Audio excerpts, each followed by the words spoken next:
So, Miss Maxine is cooking what is known as Brukina, and basically is what is it? Is it a yogurt, millet? Yogurt. Full cream or whipping cream. Heavy whipping cream. Milk. Milk. Some brown sugar. And vanilla. Vanilla extra. And a little bit of salt to taste. And a little bit of salt to taste. Guys, it tastes so delicious. She made it for me, and it's already gone.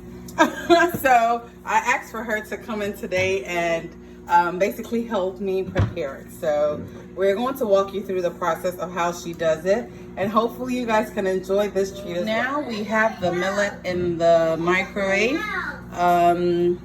How long do you have it in? For 5 minutes. For 5 minutes. Prior to that, she soaked it for about two hours. Well, it was soaked for almost 2 hours, and then she puts it in the microwave for 5 minutes or 5 minutes or less. And this is what it looks like. I wish I could have shown you guys the pouch in which it came. We got this from our local African market. And so this is the consistency that you want. See if I can zoom in a little bit. It kind of looks like couscous. Can we use couscous? Yeah. But it doesn't taste good. It does not taste good. Okay, never mind. But it does remind me of like brown couscous. Yep. A healthier version of the regular couscous that we are used to. But this is actually the granular millet. I first enjoyed this or had this when I went to Ghana last year. And I have been in love with it ever since. I only thought like the only place I could get it was in Ghana until I met a Senegalese friend here.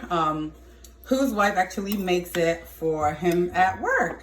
So I went online, I tried to Google the recipe, I went on YouTube. There were a few videos or so, but none of them, I mean, every one of them had their own twist to it, and it was like 5 to 10 more ingredients than the very little ingredients you're using. But guys, this literally is exactly what I tasted in Ghana, if not better.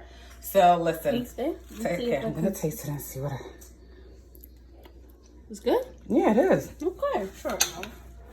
We're gonna move on. So we're gonna start off with our yogurt, and you want to use a whole Greek yogurt, not like the Dannon brand or any brand that has like sugar. So this is a lot healthier in my opinion. So at this point, it looks like it's going to be about a cup and a half. Well, yeah, that's about a cup. If you add one more spoon, it's going to be 2 cups. So it's going to be about 2 cups of Greek yogurt. You're going to put that in a big bowl. And then we're going to add a few drops. Let me see here. A few drops of vanilla extract. This is pure vanilla extract. I don't think there's anything wrong with using the imitation brand. This is the Food Lion brand. And that's what that is. Some brown sugar? And some brown sugar. That is 2 tablespoons. 4 actually. 4 tablespoons. Okay, gosh, that's why it tastes so sweet. 4 tablespoons. The first time she made it, I was not here. I mean, I was around, but I wasn't in the kitchen where she was making it. And I was like, oh my gosh, this is so sweet.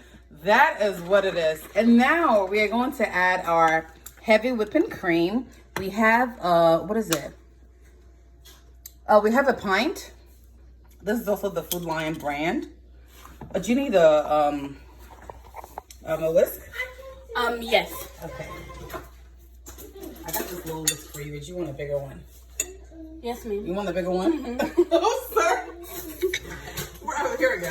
Okay. So I have a bigger whisk. Yes. Okay. In there. Okay. Okay. And let's add enough whipped cream. Yes. I like it very creamy, please. Oh, sorry, ma'am. So, guys, this is extremely fattening. I mean, and then we forgot the whole milk, right? This is whole milk? Okay, so we're going to add some whole milk. Just a little, because we added a lot of whipped cream. Okay, so maybe a 1/4 cup of whole milk. And then we're going to whisk it all together. And make sure that you get like a creamy consistency. You don't want any lumps in it. And it smells so good already, guys. Do you think you can actually use this like as the basis for ice cream? I think so. We could try this. We don't need to add any yogurt. Yeah, probably not as much sugar too.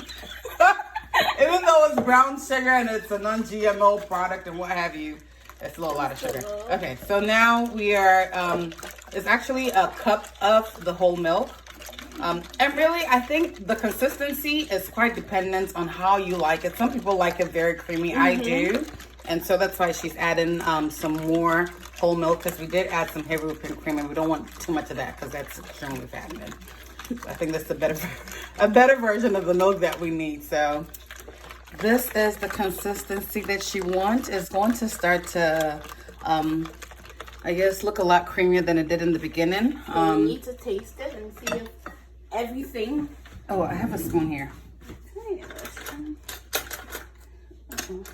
All you're getting is just forks. Okay, you try it. Okay, I'm gonna try it, guys. It's good. Oh, you need some. It is. I think it needs some more yogurt. It needs to be a little bit more tart. Or maybe some more sugar. No, let's add. Yeah, I think it needs a little bit of sugar. Yeah, it needs sugar. It needs some sugar. Okay, so that's what it's missing. So we're gonna add some more sugar. We added 4 tablespoons. So I think we should add 2. 2 more. Okay. Yeah. So 5 and then 6. So in total, we added 6 tablespoons of brown sugar.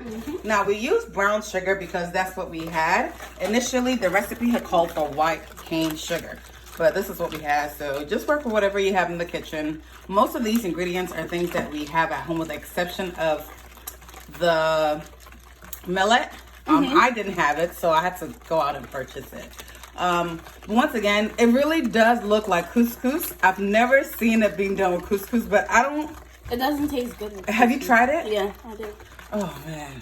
Anyway, so but that's like the healthier version. So it may not taste good, but it's a healthier version, right? Yeah. Okay, but millet is actually pretty nutritious.